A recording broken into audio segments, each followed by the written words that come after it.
Nas semanas anteriores nós falamos sobre a lei de Deus e o que ela pode proporcionar para a nossa vida. E aqui nós vamos agora estabelecer um tema, estabelecendo a lei da fé. Amém? A carta de Paulo a Romanos, capítulo 3, versículo 20, que diz assim, todos encontraram? Amém. Aleluia. Por isso, versículo 20 em diante, por isso nenhuma carne será justificada diante dele pelas obras da lei, porque pela lei veio o conhecimento do pecado. A lei tem essa intenção para nós, apontar o pecado, indicar onde nós erramos. Versículo 21, mas agora se manifestou sem lei a justiça de Deus, tendo o testemunho da lei e dos profetas. Versículo 22, isto é, a justiça de Deus pela fé em Jesus Cristo, para todos e sobre todos os que creem, porque não há diferença. Porque todos pecaram e destituídos estão da glória de Deus, sendo justificados gratuitamente pela sua graça, pela redenção que há em Cristo Jesus, ao qual Deus propôs para propiciação pela fé no seu sangue, para demonstrar a sua justiça, pela remissão dos pecados dantes ou antes cometidos sobre a paciência de Deus, para a demonstração da sua justiça neste tempo presente, para que ele seja justo e justificador daquele que tem fé em Jesus. Versículo 27. Onde está logo a jactância? É excluída? Por qual lei? Das obras? Não, mas pela lei da fé. Concluímos, versículo 28, concluímos, pois que o homem é justificado pela fé sem as obras da lei. É porventura Deus somente dos judeus, e não é também dos gentios? Também dos gentios, certamente. Se Deus é um só, que justifica pela fé a circuncisão, e por meio da fé a incircuncisão, anulamos, preste atenção nessa pergunta, anulamos, pois, a lei pela fé? Paulo responde, de maneira nenhuma, antes estabelecemos a lei. Até aí. Aleluia. Louvado seja Deus. A lei de Deus, ela tem uma função básica e primária na vida do homem, na vida do ser, na humanidade. Apontar onde nós erramos, apontar onde nós caímos. E ali nós encontramos vários estatutos, várias ordens, várias ordenanças através da lei, que nos aponta nossa falha, nosso erro, nosso pecado, nossa transgressão, nossas faltas diante do Senhor. E nós encontramos também a argumentação da fé. Mas a fé só pode ser gerada dentro de nós, acredite, através da lei. Porque nós lemos aqui que se manifestou a lei da justiça de Deus, tendo, versículo 21, tendo um testemunho muito importante, o testemunho da lei e dos profetas. Logo, uma das mais trágicas consequências do pecado é a profunda distorção espiritual causada pelo mau entendimento ou por causa do pecado em nossas vidas. Todo homem, toda pessoa que vem ao mundo nasce com uma compreensão totalmente alheia à verdade. E às vezes nós chegamos a nos perguntar, no decorrer da humanidade, a nos perguntar fazer três perguntas e não encontramos respostas. De onde vemos, o que estamos fazendo e para onde nós iremos. A filosofia tenta responder, a ciência tenta explicar, os sábios podem até chegar a uma conclusão, mas muitos não têm as respostas de onde vieram, o que estão fazendo e para onde irão. Consequentemente, o homem nada sabe a respeito da sua situação espiritual e sobre a sua relação com Deus. Não se sabe. Nós nascemos debaixo de uma maldição, a maldição da queda, a maldição do pecado. Nós nascemos aí debaixo deste pecado. Essa é a nossa situação. A palavra do Senhor revela que a situação do homem em relação a Deus, ela é terrível, ela é desesperadora. Todo o pecado sendo um ato deliberadamente de rebelião contra Deus e contra toda a sua vontade, torna culpado o pecador e por essa culpa o coloca debaixo da ira, do juízo e da justiça de Deus e da condenação de Deus. Olha onde nós estávamos. Olha a condição da humanidade.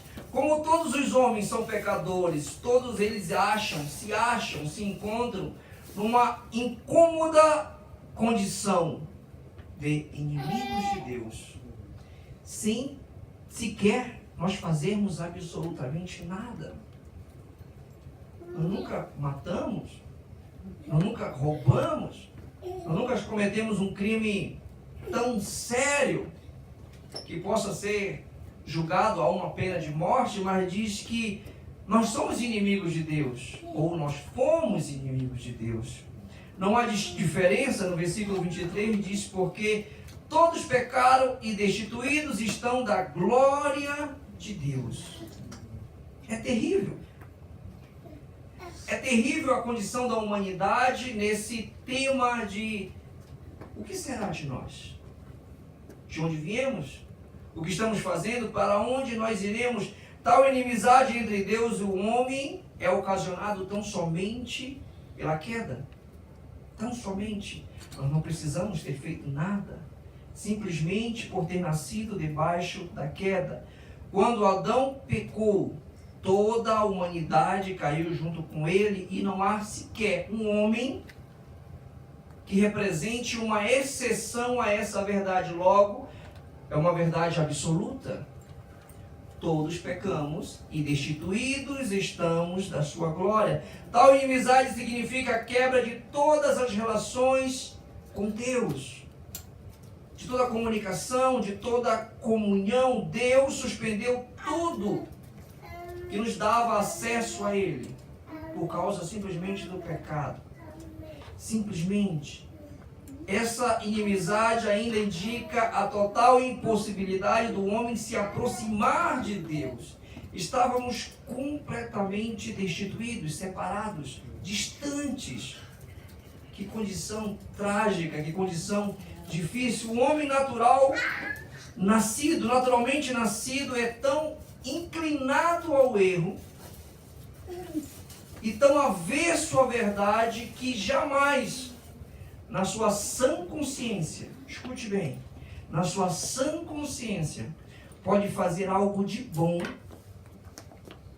de honesto, que melhore sua condição diante de Deus. Tanto que a palavra do Senhor em Isaías diz que toda justiça humana é como trapo de imundície. Nós não podemos fazer nada de bom que considere, que desperte a consideração de Deus ao nosso favor ou que simplesmente atraia a Deus para nós. Bondade, boa vontade não é o suficiente. Aí eu pergunto para os irmãos, hoje, quando nós estudávamos, ou os jovens que estão estudando, quando nós estudamos para ser bons profissionais, sim ou não? Bons advogados, bons médicos, bons profissionais, bons enfermeiros, boas faculdades, bons institutos, boas academias. Aí eu pergunto para os irmãos, vocês já ouviram alguma escola, alguma faculdade que prepara maus profissionais? Não existe. Não tem. Mas por mais que a gente se prepare para ser bom em alguma coisa, em fazer ou realizar alguma coisa, nós não atraímos a atenção de Deus. Logo, qualquer coisa que nós façamos de bom não melhora a nossa condição diante de Deus. Por fim, tal inimizade resultará em uma eterna separação entre Deus e o homem. E a humanidade foge dessa verdade. Quando nós falamos que Deus é amor, quando nós falamos que Deus é bondade, quando nós falamos que Deus tem algo especial, algo maravilhoso para a nossa vida, muitos rejeitam, muitos não querem saber dessa verdade. Pois no dia do juízo, haverá um juízo, haverá uma consumação do século, haverá um fim de todas as coisas, de todas as obras. Como o pastor mesmo falou aqui, né? Haverá o fim de tudo. Não será mais necessário pregar, não haverá mais necessidade de nós estarmos nos reunindo neste local, nesta vida, porque chegará um dia que acabará esse tempo. E aqui, irmãos, é o término de qualquer possibilidade de nós encontrarmos com o Criador. Que terrível! Não existe uma condição mais terrível, mais pavorosa do que aquela que se acha o pecador. Aí você me pergunta, qual? A de ser a condição de ser inimigo de Deus. Mas nós não fizemos nada, presbítero. Eu também não fiz. Mas eu nasci debaixo dessa condição de ser inimigo de Deus. O que fazer? Sabemos que há uma inimizade permanente entre Deus e o homem, e sabemos que o homem é incapaz de merecer qualquer favor divino de Deus. Estávamos, como diz Paulo, sem esperança, sem Deus no mundo, separados, destituídos da sua glória. E o que fazer? Só há uma resposta, só há um caminho, só há uma porta. Deus, por meio de Cristo, promoveu graciosamente a reconciliação com o homem. Aleluia! A palavra do Senhor diz que a porta larga e o caminho espaçoso, há muitos que passam por ela, muitos. Mas a porta apertada e o caminho estreito, são poucos a que encontram. Logo, se encontram é porque procuram. Que bom que você e eu encontramos esse caminho. Louvado seja Deus. Aleluia. Em 2 Coríntios, no capítulo 5, no versículo 18, 2 Coríntios 5, 18, fala sobre essa reconciliação de Deus com o homem. 2 Coríntios, carta de Paulo aos 2 Coríntios, capítulo 5, versículo 18, que diz assim, amém? Amém. E tudo isso provém de Deus, que nos reconciliou consigo mesmo por Jesus Cristo e nos deu o ministério da reconciliação. Isto é, Deus estava em Cristo reconciliando consigo o mundo, não lhes imputando, não lhes cobrando os seus pecados, e pôs em nós a palavra da reconciliação. Aleluia! Louvado seja Deus. Talvez você possa me perguntar assim, ou dizer assim, ou pensar assim, eu não tenho ministério de louvor, eu não tenho ministério da palavra, de ministrar a palavra, do evangelismo, mas a palavra aqui do Senhor diz que todos nós temos o ministério da reconciliação. Aleluia! O que é o ministério da reconciliação? É eu poder dizer ao meu amigo, ao meu irmão, ao meu parente, ao meu familiar, dizer para ele, tal como o Senhor me reconciliou com ele, ele pode reconciliar você também a ele. Aleluia. É o nosso testemunho de vida. É nós falarmos o que Deus fez conosco e o que Ele pode fazer com cada um dos nossos familiares, com cada um dos nossos amigos. Aleluia. Que maravilha. Que coisa extraordinária. Que acesso Deus nos deu diante do Santo dos Santos, Aleluia. A parte de Deus já foi realizada quando Cristo morreu na cruz por toda a humanidade. Que maravilha! Mas quando nós falamos assim, Cristo morreu por nós, louvado seja Deus, e nós temos acesso a esse lugar santo, a esse lugar santíssimo, e nós temos de Deus todas as bênçãos do Senhor para a nossa vida, e nós temos acesso, e nós temos o poder de Deus em nós, nós temos a palavra de Deus em nós, nós temos o Espírito Santo de Deus em nós. Aleluia! Aí vem um pensamento, talvez venha o pensamento, como que nós temos, ou como nós chegamos a essas bênçãos, como nós temos a certeza de que o nosso nome está escrito no livro da vida. Como?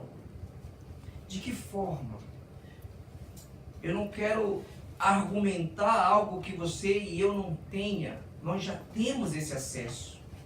Nós já temos essa liberdade de poder chegar diante do Pai. Aleluia. E poder suplicar e poder buscar a Ele com toda a oração, com toda a súplica. Nós temos esse acesso. Mas vai que passa esse pensamento. Como eu tenho certeza? Como terei certeza? Escute bem isso que eu vou lhe dizer. Deus, Ele possui dois tipos de atributos. Atributos absolutos e atributos relativos. Muitos dos atributos absolutos de Deus nós conhecemos e muitos nós não conhecemos. Deus, Ele é onipresente, Deus é onipotente, Deus, Ele é onisciente. São atributos absolutos, isso não irá mudar. Deus é todo poderoso, Deus sabe todas as coisas e Deus está em todo lugar. Aleluia. Aleluia. São atributos absolutos. Aleluia. Atributos relativos, atributos absolutos é o que Deus é em si mesmo. Deus não é um estado de espírito, Deus é um estado de ser, Ele é. Ele é amor, Deus Ele é paz, Deus Ele é longânimo, Deus Ele é justo. Aleluia. São atributos absolutos. Atributos relativos é a maneira como Ele se relaciona com o mundo e com a humanidade. Logo, da forma como Deus trabalha na sua vida, não é da mesma forma que Ele trabalha na minha vida. Da mesma forma como Ele trabalha na minha vida, não é do mesmo jeito que Ele trabalha na sua vida. É relativo. Deus, Ele não coloca um peso, um jugo sobre nossas vidas que cada um de nós, não possa suportar. Imagine, irmãos, que se eu posso carregar 10 quilos e você pode carregar apenas 5 ou vice-versa, como seria se eu pudesse carregar só 5 e Deus me colocasse um peso de 10 quilos? Eu não iria a lugar nenhum. Você não iria a lugar nenhum. Logo, esse atributo é relativo. Um dos seus atributos absolutos é o amor. Como eu disse, Deus não é um estado de espírito. Deus, Ele é um estado de ser. Ele é amor. Aleluia. Glória a Deus. Em 1 João fala sobre isso, no capítulo 4. A primeira carta de João, no capítulo 4, fala exatamente sobre isso. Aquele que não ama não conhece a Deus, porque Deus é amor. Glória a Deus. Esse amor não é aquele amor que passa, não é aquele amor que ama hoje, que odeia amanhã. É um amor permanente, é um amor imutável. Quando Deus, irmãos, relaciona tal amor a nós, esse atributo transforma-se em graça e misericórdia. Entendemos uma coisa muito interessante aqui. Essa misericórdia, em sua misericórdia, Deus, Ele não nos dá, escute, em sua misericórdia, Deus não nos dá o que merecemos, porém, em sua graça, Ele nos dá o que nós não merecemos. Não há coisa alguma ou nenhuma em nós, dentro de cada um de nós, por exemplo, que nos torna merecedores da salvação de Deus. Não é pelo rostinho bonito, não é pela família que nós nascemos, não é pela cor da nossa pele, não é pelo país que nós nascemos, é pela sua graça, plena e simples graça. Aleluia, aleluia. Efésios capítulo 2, versículo 8 fala sobre isso.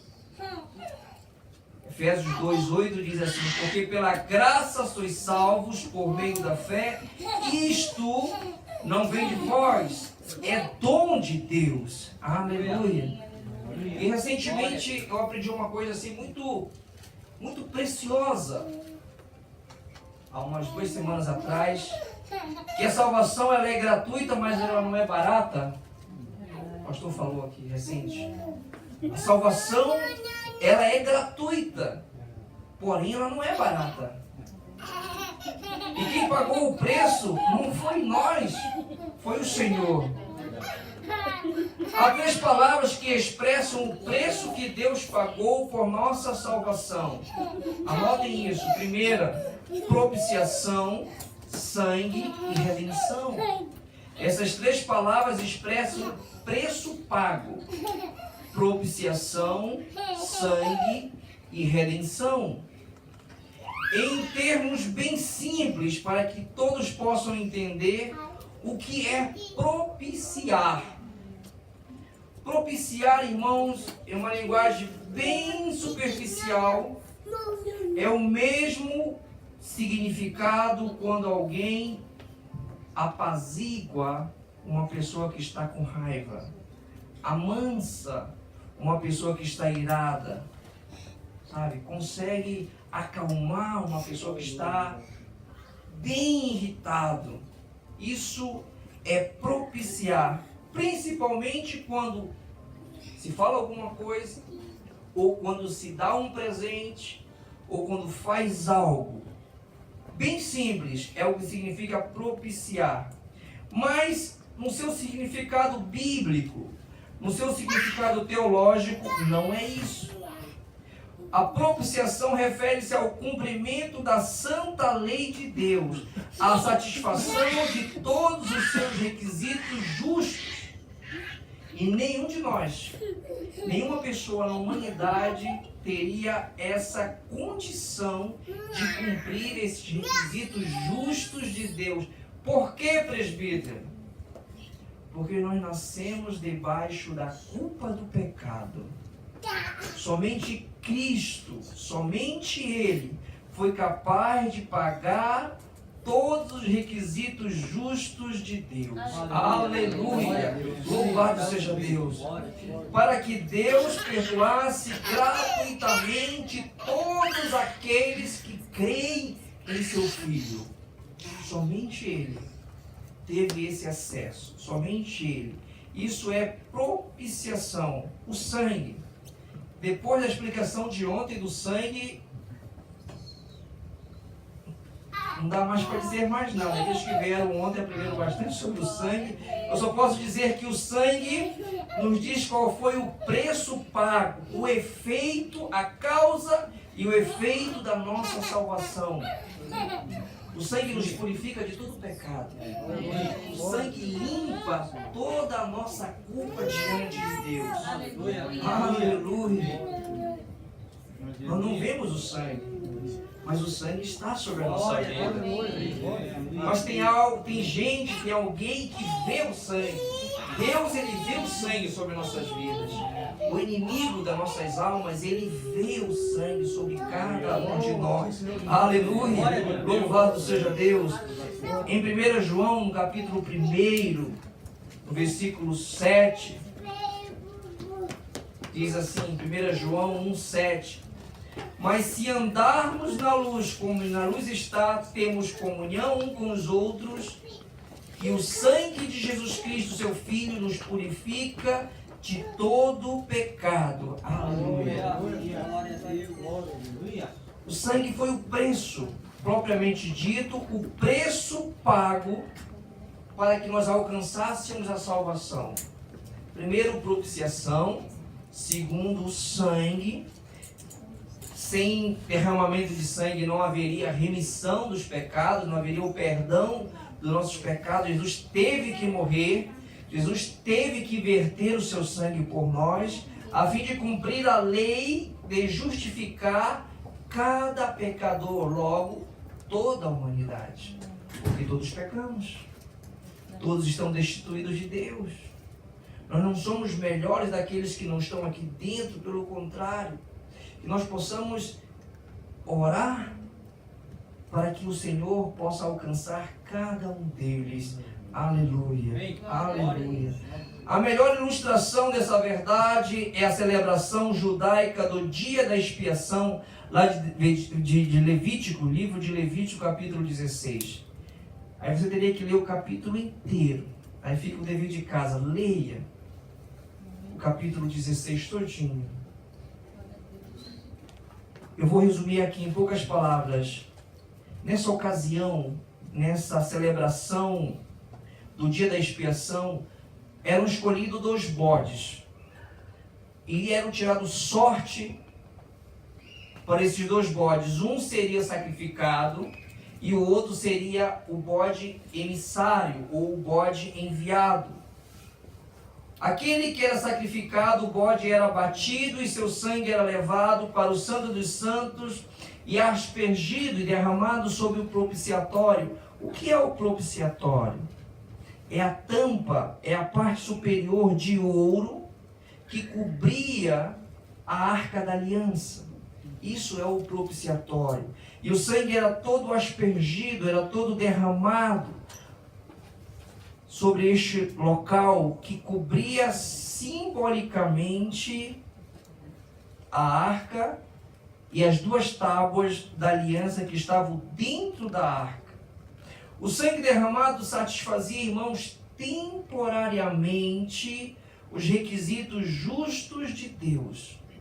Era temporariamente, tanto que era necessário cada ano essa atividade, cada ano esse efeito do dia da expiação. Era uma rotina anual, era uma tarefa anual, dia da expiação. Em seguida, o sacerdote colocava as mãos sobre o segundo bode, o bode emissário, e confessava sobre aquele bode, sobre aquele animal, todo o pecado do povo. E uma pessoa era separada para levar o bode e soltar no deserto, e o bode sumia, se perdia de vista, simbolizando que Deus levara para longe de nós nossas transgressões. Nós encontramos isso lá em Salmo 103, no capítulo 12. Salmo 103, capítulo 12. Quanto está longe o Oriente do Ocidente, assim afasta de nós as nossas transgressões. Aleluia. Deus, Ele afasta de nós. Ele tira e Ele joga fora. Ele dá sumiço. E não se lembra mais das nossas transgressões. Aleluia. No Antigo Testamento, irmãos, que nós estamos lendo, o sangue dos animais não tinham, e até os dias de hoje não tem o poder de perdoar, de remover nossos pecados, apenas de cobri-lo, de maquiá-lo. Os pecados ainda continuavam. Mas Deus, com a sua infinita graça e misericórdia, será que eu posso usar esse termo? Fazia vista grossa para com o povo. Por quê? Porque ele sabia que o Messias viria para pagar o preço para obter a salvação eterna. Aleluia! O perdão seria consumado. Deus, irmãos, com a sua infinita graça, com a infinita longanimidade, Ele não levava em consideração o tempo do pecado feito ou cometido anteriormente. Tanto que nós lemos no capítulo 3, no versículo 25 de Romanos, que diz assim: ao qual Deus, propôs para propiciação pela fé no seu sangue, para demonstrar a sua justiça, pela remissão, pelo perdão dos pecados dantes cometidos, sobre a paciência de Deus. Aí a gente pensa assim, Jó era um homem paciente. Imagine a paciência de Deus. Aleluia. Glória a Deus, aleluia. Aí nós estamos falando do povo judaico, do povo judeu, que Deus, ele não levava em consideração, deixava passar o tempo da transgressão anteriormente cometida. Imagine o que ele fez com cada um de nós. Paulo diz que ele não nos tratou segundo as nossas transgressões, segundo os nossos pecados, segundo os nossos erros, como disse aqui o irmão Ivan. Vocês não me conheceram antes, mas também eu não conheci vocês antes. E certamente, se nós nos conhecêssemos antes, provavelmente nós não estaríamos reunidos hoje. Mas Deus, ele é tão bom. Deus é tão maravilhoso que nos trabalhou, nos preparou e nos reuniu por um único propósito. Glória a Deus. Por uma única meta, por um único objetivo: servir a Deus acima de todas as coisas, buscar a Deus acima de todas as coisas, invocar e louvar o Senhor acima de todas as coisas. Aleluia! Deus sabia que seu filho viria para consumar o ato através da sua morte e através da sua ressurreição. Havendo com isso, em resumo, a redenção, o resgate, a compra do pecador. Estávamos separados, completamente distantes de Deus, mas por causa do sacrifício de Cristo, da propiciação de Cristo, do derramamento do sangue, alcançamos a redenção dos nossos pecados, das nossas transgressões. E hoje, irmãos, nós temos acesso ao trono de Deus. Hoje nós temos acesso diante do Senhor. Aleluia. E esse resgate resultou em algo maravilhoso para nós: a liberdade da condenação eterna. Que maravilha. Aleluia. Aí a gente não consegue visualizar uma condenação eterna. Que bom. Mas certamente nós conseguimos visualizar uma vida eterna com o Senhor. Glória a Deus. Aleluia. Fique de pé, irmãos. Aleluia. Aleluia.